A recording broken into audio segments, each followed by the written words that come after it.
Okay, so it's 6:05. I think we should start. So, hello everyone, and welcome to today's session. Firstly, let me introduce myself. I am Harshita from Verzio, and I'll just give you a quick glance for the today's webinar. The webinar's topic for today is understanding the machine learning domain.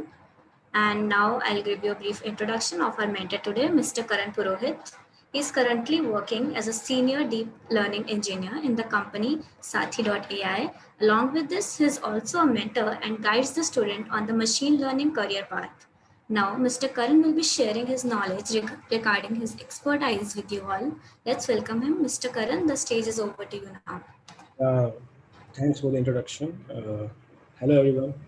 I hope everyone has joined the meeting here. So, are there more applicants coming, or we should just start right now? So you can start, they'll join along with the presentation. Sure. So, hi everyone. I'm assuming that everyone is coming from college background. Everyone is in third year or fourth year, I guess.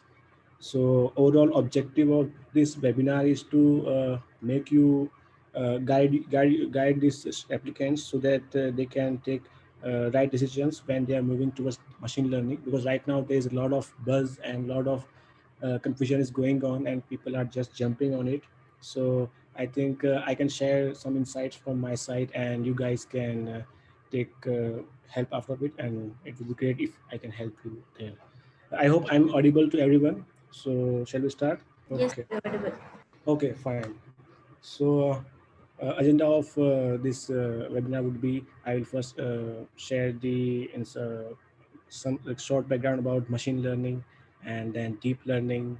Then we'll go to research versus production part. That's a place where you will see that what actually academia is doing and what actually the production environment or what's going on inside the industry part. And then I will talk about the things to know before you enter this field. It will help you to understand, or it will enlighten you to actually go through the requirements, or are you the right person to do these things or not. And then we'll get the Q&A part. Okay. So yeah. So when it comes to machine learning, so machine learning term is very misleading right now, because when someone says that it's a machine learning algorithm or it's a machine learning AI deep learning, so people are getting confused that what is actually machine learning, because everything sounds similar, because many people introduce deep learning as a machine learning, and machine learning is the most searched word when it comes to field of AI, not deep learning. But the actual R&D is going on in the deep learning field. So, let's start with machine learning first. So, machine learning, it's basically at the end, what you are doing is that you are actually training one function, which is taking input as X and giving you output as Y. Okay. So here your input X will be a data point, a data sample, or anything you can say, and Y will be the prediction. So, for example, you can take that if you are, for example, if you are if you are doing one project of telecom churn prediction, like, or any company which they need to find the churning rate, how their customers are getting churn. So at the end they are trying to solve this problem using machine learning algorithm. So at the end, what they are doing is, after going through this applying all the machine learning algorithm, at the end they are doing this mapping that whenever there's an input X, there should be input Y, which will give the prediction. So at the end we are training this function X. So this function is a variable function, and as the problem changes, this function also become non-linear. Means it's not a straightforward function which you can use any formula to solve this. So that's why, if you want to understand any image, any given image is a dog or cat, which is quite a known example in deep learning specifically. So at the end, what you are doing there also is that you are making one function, or you are training one network which is able to understand uh, what is cat look like, what is dog look like. But at the end, it is mapping between X and Y. So at the end, it's a function which is able to understand the input and giving you the output. So this is the fundamental thing about machine learning, that at the end you are understanding the function, you are training those functions to make this prediction. So Going through machine learning, so basically there are three kind of algorithms which you all have heard about, like supervised, unsupervised, and reinforcement.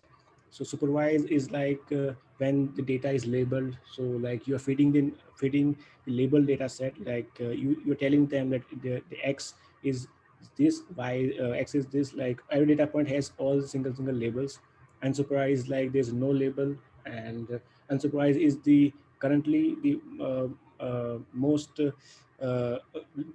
R&D is going on in unsupervised learning, because as you can see that machine learning is all about data. Okay, and supervised learning approach is costly because you need to get the label data set.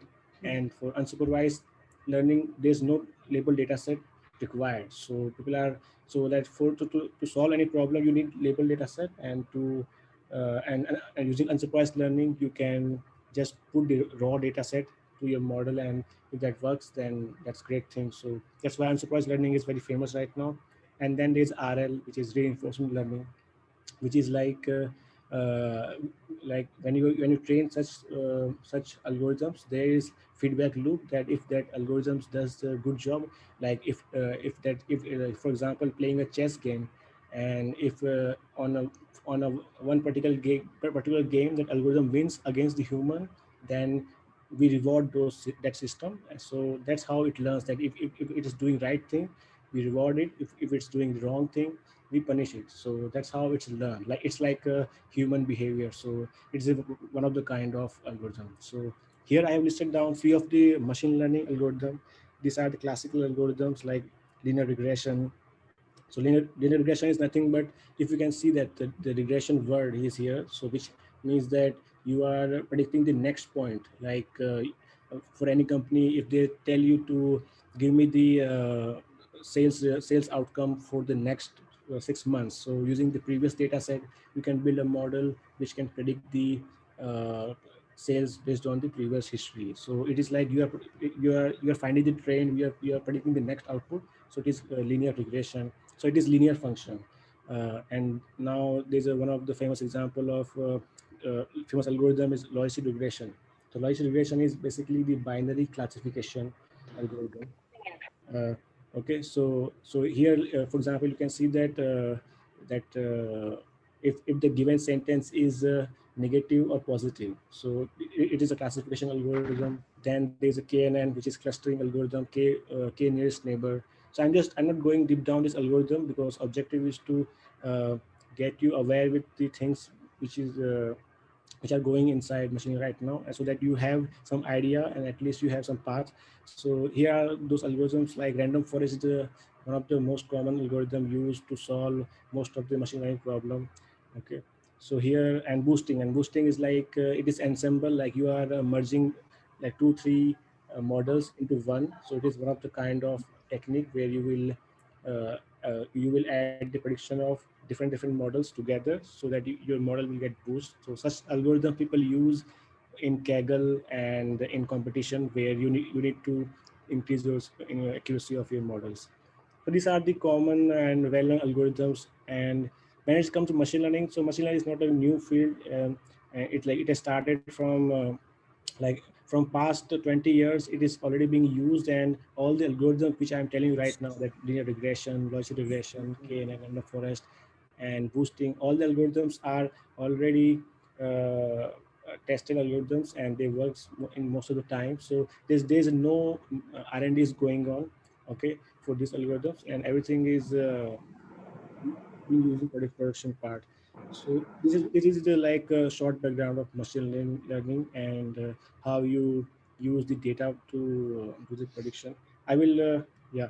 So now come to deep learning part. So here comes the confusion, that what is exactly different in deep learning and what is machine learning, and why everyone is talking about deep learning mostly in from past 5 to 10 years. So as you can see on screen that machine learning is actually it is also same, like you can solve the same problem, but here what is disadvantage is that you need to do the feature engineering part.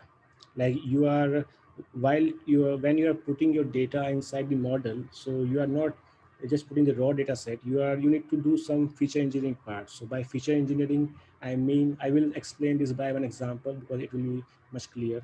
So suppose take the example of that like there's one company XYZ, and they want to find out that why their uh, customers are churning. Like they have seen that from last 1 year, their customer base has gone down from 30%. So they want to know that why it's happening and how they can find the solution to reduce the churn rate. To solve this kind of problem, if you're using the machine learning algorithm, you need to find the features like what is affecting those their customers. So like they can use the data from the customer reviews. They can see their customer services.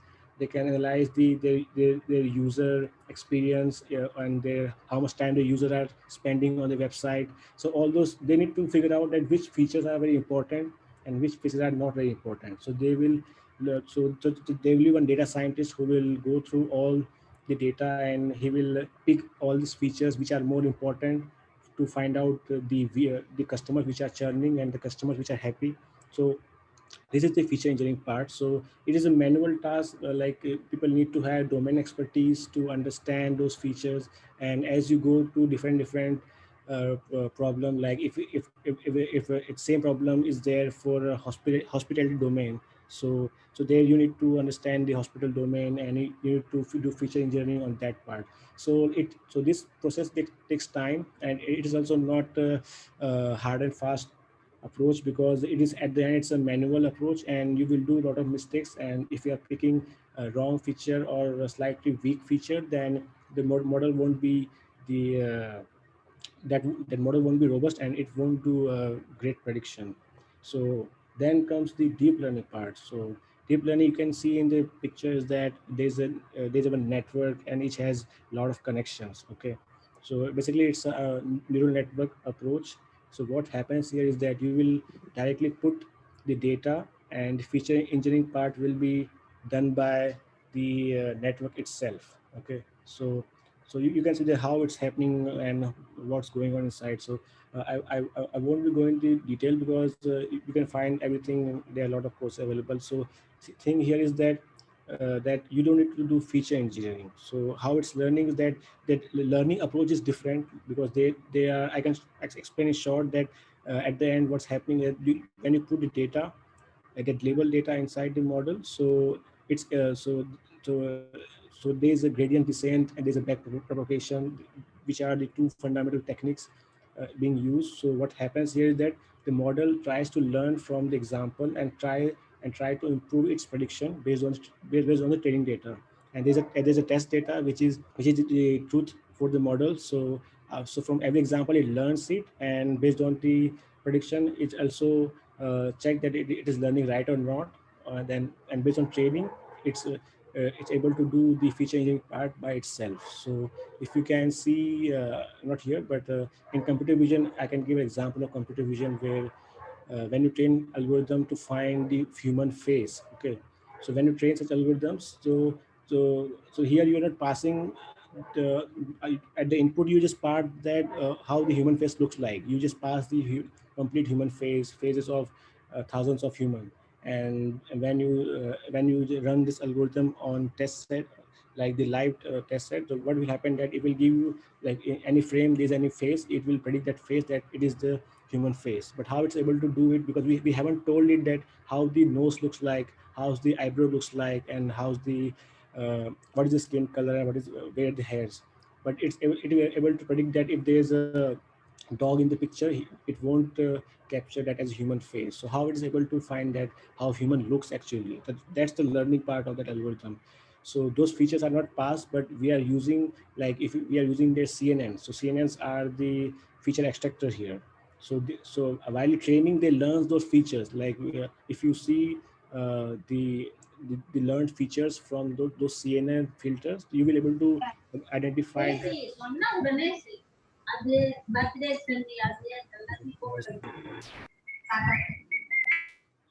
So you will see that when you visualize those CNN filters, so you will see that in initial CNN filters there is they are it's able to learn the edges and in afterwards it able to learn the nose, eyes, eyebrows, and afterwards able to learn the whole face. So it learns uh, by itself. So that's the best part about deep learning approach, that it's that's why deep learning became very famous, that you don't need to pull out features, and when you're solving complex problem, then it is actually impossible to find the features, because there are a lot of problem like understanding the human voice and making the voice fingerprints, making the image fingerprints. So there are a lot of complex problems are there, and to solve such problems, like deep learning approach is the better way. So that's why it became very famous. So so you can see that like hand engineering features are very time consuming, brittle, and those and when you're doing the production, when you're deploying such models for production, so things will change. So for example, if you see that from last six months data, you are predicting that our customer will behave like this, okay, but then just imagine the current scenario that COVID came, and the user behavior changed, okay. So then you need to do feature engineering again, and you need to find out what pattern change in your customer. So like if you're using machine learning algorithm, then it will take a lot of times, because you need to check your customer base again. You need to find that how the customers are behaving in the current scenarios and all. So that's why it is not a good way to go for such problem using machine learning approach, and that's why the deep learning comes in the picture. So now so in machine learning, already told you that which are the more common practices, like more common algorithms which are being used again and again.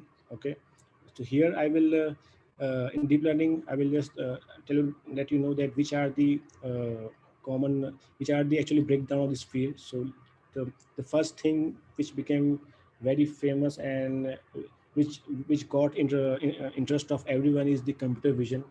I think you guys also have seen. I also have given example of cat and dog, which is the very fundamental example to show any computer vision problem.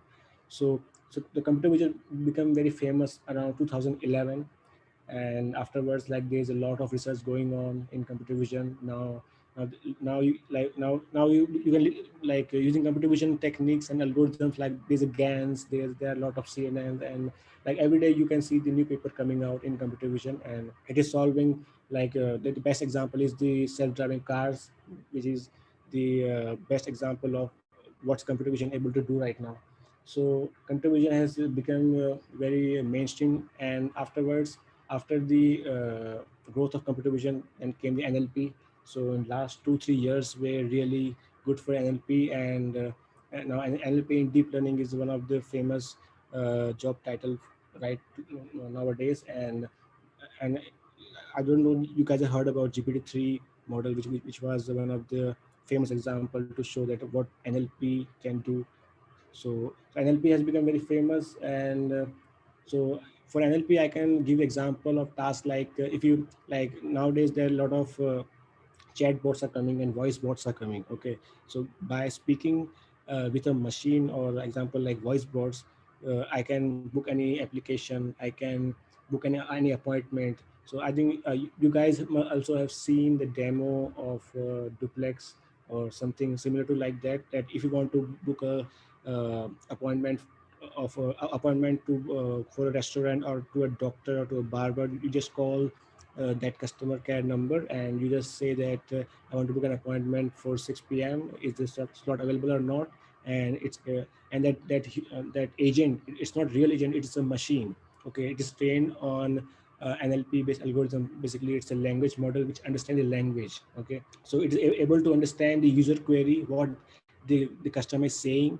It able to analyze the query and find the intent of the user, and after that finding the intent in that agent will take the right action to, okay, that for example, I'm asking that I want to book an appointment. It will be able to understand that customer is asking to book an appointment, so he will ask the another query like, give me the like which time you want to book it. So like this is how that virtual agents are able to do the conversation, and they're able to understand the conversation. So this is the USP of NLP, so that the language part has been solved, and right now all the research is going on to understand like how they can learn language in more rich manner. So because language is very language depends on region wise. So like in India, people speak in mostly with two languages. Like people speak Hindi and English mix. Okay, so they use Hindi word a lot, or who is Hindi using Hindi only, they are using English words a lot. So like to understand language in that manner, it is very difficult. So a lot of R&D is going on right now in these parts, like so how to understand the user query. And once it is once the algorithm is able to understand the language, like how the people are interacting, so you can think about that, what this field can do. Because the interaction part is the most common part in human behavior. Because wherever you go, you interact with people, so all those interaction can be replaced by a virtual machine, or an NLP based model which can interact with you. So it's like you will be so like after, I can say, in 5 to 10 years max, you will able to talk to, like they won't be any customer care agent. There will be only the NLP based virtual agents from whom you will talking, and they will be solving your problems. So this is the where NLP is going right now. And then come the speech part. So speech and NLP are going hand in hand. So in speech, like it is also solving the same language problem. So in NLP is like it's all about text. So after converting speech to text, you're solving this problem, and in speech you are solving that problem directly speech. So right now speech has started the movement, and like a lot of new papers are coming out right now to understand the speech part, basically how to do the speech transcription part, like speech to text part very accurately. Because it's very hard to map human speech to text, because there's a lot of tests out there. And at the last there is a reinforcement learning part, which is, I also told earlier that it is a reward and penalty based approach. And that also became very famous. I don't know how many of you guys know about OpenAI's AlphaGo AlphaGo robot, which like we just defeated the that goes AlphaGo's grandmaster. Or if you don't know that, also there's a that reinforcement learning based model have defeated the world chess champions. And so the point I'm stressing here is that if you provide the enough label data to reinforcement learning based algorithms, so they will able to learn, and they will able to react as humans. So like for example, like they can fly. Like if you use reinforcement learning, then there are like a lot of flying objects which are getting trained so that they can fly on their own. And it's a mix of also computer vision. So like reinforcement learning is more about environment-based approach. So there will be a lot of virtual agents. They will learn from each other, and they will know how to interact. So it is also a very interesting field. So like these are the four frontier of deep learning right now. And you can see that there's a lot of research going on in all of those fields. That it all started from computer vision, and then it went to NLP, speech, and RL is going on continuously. So here I will point out that what's the difference between research and versus production. So while you are learning all these things, you won't able to think about this point. But when you enter into industry, then you will see that what's the difference. So when you're starting to learn all these things, then like you first go through the fundamental part, then you will able to understand the language of deep learning, and you will start your basic projects and all. But one thing is very different, is that research, when you go to research, then it is a lot, it's very different, because everything is happening, R&D is happening in academia. Okay, so if you are interested to do research, and if you are interested to do postdoc, or if you enjoy doing mathematics a lot, and you are interested into working with algorithms, not with data. Because if you are working on production part, so as a deep learning engineer, I can say that your around 70% time 70 to 80% time will go in the data preparation part. So basically you will be like you will like, because DNN requires the high quality data, because if a data is not good, then whatever algorithm you apply, it will fail, and you need to analyze a lot that why it's failing. So you will work a lot on the data part when you are working in industry, and then you will train your model and it will give prediction. So so a lot of time will go inside building the data part and doing the processing part. Okay. जी यहाँ तो T को यहाँ don लेके जा रही mother जो And after that, तो below आगे तेरे मोड़ा आगे ना यूं को ना मत दो I've written the ML ops part. Okay, so ML ops is the like machine learning ops jobs. So you must have heard about DevOps, which is developer operations, which is a known job. Okay, so here I want to stress that ML ops is the new kind of job segment coming out from last 2 years, and it is going to दूसरों be को जल दो very famous, and one of the mandatory job for those companies who are is using machine learning based solutions. Okay, because MLOps, I will tell you what is MLOps actually. So when you train a model and when you deploy such models in production, then what happens is that it is not the job is not completed. Okay, because machine learning models are like, they are trained from the previous data, from the past data, and they are doing the prediction on the current data set. Okay, so what happens that when user behavior changes, like I just given the example of COVID. Okay, so when user behavior changed, so what happens that you need to understand those queries. So for example, I can give an example uh, uh, of my own projects. Like we are working with a company which is giving the loan. Okay, which is giving the loan. So we are working on a voice bot हाँ approach. So it's a ये debt collective bot. So तो basically what happens is ji the is the voice Neeraj bot आज with this उन्हें क्या लगा कि Please unmute mute yourself. Sir, you can mute. it is from whom? I don't know. Okay, it's fine. So I was giving example of one of the product which I'm working right now. So I'm building working on the voice bot approach. So हाँ at, तो at, at Sarthi, I'm working on like a lot of voice bots. Like we are building C D ना C ना D ना Don Alex D conversation AI. Alex Alex Atisha Aarti Harshad Amrita Amrita Aman अडियर Sir, एडियाना you are currently the host. You can directly mute him, please. Samuel Roman पाए घंटा model है अनुजा लगी ये बेल मारे समझा जी So yeah, I was telling you the example. So we are working on one bot which is a debt collector bot. Okay, so we have trained it on previous data set, and it is working fine. So, and we have deployed that model, and so actually that debt collector bot is like, it will call that person who has not given the EMI amount.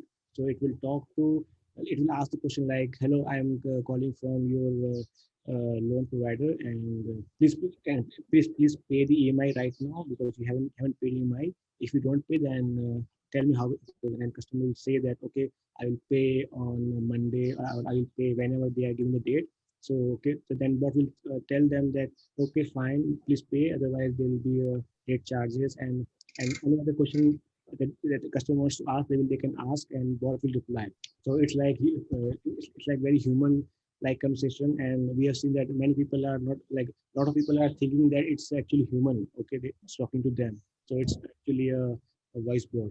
But what happens right then, that COVID came and things have changed. So people are giving reasons like, like I was COVID positive, so I'm not able to give any money right now. So like that query patterns change. Okay, based on the certain conditions. So what happens that you need to update your models based on the scenarios. So it's like continuous process. Like every day you get new kind of queries, and you will understand it why my model failed, because it was not trained on such kind of data set. So you will feed those data again, and you will train the model again, and it will go to production. So these things happens like if we are doing this thing weekly. So like if like so it just depends on the application. So there are a lot of companies, like big companies, like if you can say companies like Amazon. They are training their model like in every hour. The companies like Netflix, they are training their model every seconds. Like they need to train every second, and they need to deploy, so that it works fine in production. So like so all those jobs, like understanding the user behavior and updating the model, and all goes to ML ops part. So it is the machine learning ops job which is coming, which is becoming very famous, because it will be an inevitable part of any machine learning project. So these jobs are going to come out everywhere. So this point I wanted to stress out here. So this is the point. So what's difference is that when you are in the industry part, you will be working more on the data side, not much on algorithm side. If your role is in the R&D segment, then you will mostly work on R&D side. But there you will work on algorithm. So you will be doing a lot of experiments with the hyperparameters and the architecture to understand the input data set and to understand the problem. Basically, if you are, the first thing is that you need to understand the problem with fundamental clarity, that, and then you need to decide the algorithms. So this was the difference between research and production part. So if you are going to academia, you will be more inclined towards research, interested. Otherwise, it's in production, things move very fast, and you will give more time towards the data set building and getting the good quality data set and labeled data set. Okay, so now I want to stress out some points before you move towards this field. So there are many myths about moving towards machine learning. So many people think that if we don't if we don't have much knowledge enough for the programming, also they will able to do good in this field. So that is a very big lie, because if you are not good at programming, so because at the end it's a software. Okay, at the end what you're building using machine learning and deep learning, like they are all the just layers. At the end it's a software, because you really have to know what's the programming language, and not just programming language. You have to know the software engineering skills, like using the like Ubuntu system, like actually Linux system, and understanding what is the API, like all the like backend, and like not much, but you really need to know all those things. Otherwise, you will feel lost, and you will feel like it's not up to the point when you're working on such things. So don't ignore such parts if you are into entering into this field. You have to know all, like basically programming should be your first focus, then enter into this field. Otherwise, you will feel not satisfied. Okay, so work on your programming skills first, then start the other things. And and the second part, I want to stress out that you have to be very curious. You have to be very on the field if you are entering to deep learning part, not machine learning part, because in machine learning it's everything is already well defined. So it will be a very calm job, I would say. Like personally, I haven't worked on any machine learning problems, because I have been doing all the computer vision and deep NLP and speech based problems. So when it comes to deep learning based problems and uh, approaches, so here actually all the R&D is happening right now is into deep learning. Okay, all the speech, computer vision, NLP. So like every day you will see like a lot of papers coming out. Every day people are posting the new architecture, and they are and and they're they're breaking the all the all the previous accuracies and all the metrics. Okay, so you really have to be on your toes if you are into deep learning, and you need to be very curious. It's not a job that you will you will do some courses and you will get your job and you will be done for yourself, because it's a continuous learning process. And and and deep learning as a field itself, it's not mature right now. Okay, so like in terms of child, I can say that it has age of right now 8 to 9 years. Okay, so it's very new field, like as a research wise, because there's a lot of things are going to come out soon and things will change. So you really have to be the guy who is really interested to read papers, who's into applying new techniques, and who at the end who likes to do a lot of new things and learn, actually, and who like to learn a lot of new things. Okay, and then I want to focus stress on the maths part, because that is the thing people are scared of in deep learning. Okay, I even say that it's a lot of math and a lot of equations, and I won't be able to understand things, and like how much hard it is. So basically, uh, I would say that if you're in the production, you're working on the production part. So, and where you won't be doing much tweaks with the model. So it is not much intensive, match intensive. Okay, you don't need to be, don't get feared from match part, because you won't be doing any much mathematical thing. You won't be doing any differentiation here, because everything is taken care by libraries. But the thing which you will be using is that while evaluating a model, you will be using a lot of metrics. Okay, like metrics like accuracy scores, like how the on which parameter you will evaluate a model. So you need to have like basic understanding and about statistics, and apply a logical brain there. And like it's not too much heavy on maths, but it is still there. Like you'll be using a lot of mathematical terms when you are reporting your results. You will be using a lot of metrics to to convey the result that I whatever my model is predicting, it is right or wrong. So there will be those terms. And at the end, in deep learning, it's everything is metrics. So there are a lot of metrics operations. So you need to understand like what is the metrics and all. So like while doing all the courses and all, you will able to get it. So it's like don't get feared of the maths part.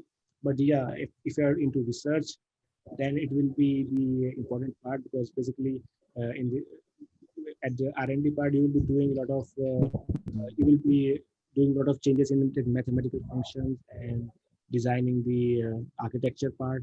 So there it will come. So R&D, like it will be both computer programming and a lot of mathematics involved. But it like on the way, if you are curious person and you like to learn new things every day, then it won't be issue. So like that's the part I wanted to stress out more. And also one thing is that don't get influenced by any friend or any person or any ad. If you see that go towards deep learning or machine learning, because it is buzzword, because it is not for everyone. And the point which I told you right now, so think about those points. And if you are the person who want to do still after hearing all those terms, then it's for you. You can go for it. So that's my suggestion. I think these are the most important point I wanted to tell about. Is there any question, anything I will great to answer? Hello, any question from anyone? What is the difference between artificial intelligence and this Yeah. machine learning? So yeah, it's also a good question, because people are confused. So actually, AI is like you can see the superset, and inside comes the machine learning, and inside machine learning comes the deep learning.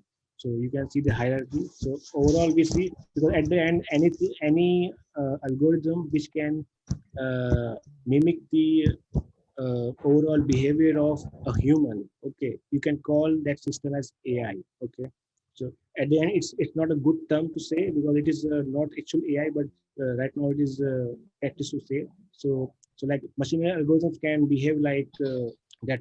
As I gave the example, like if I give the sentence like that movie was very good, so you can use machine learning or deep learning algorithm to predict that that sentence is positive, or it shows a positive sentiment.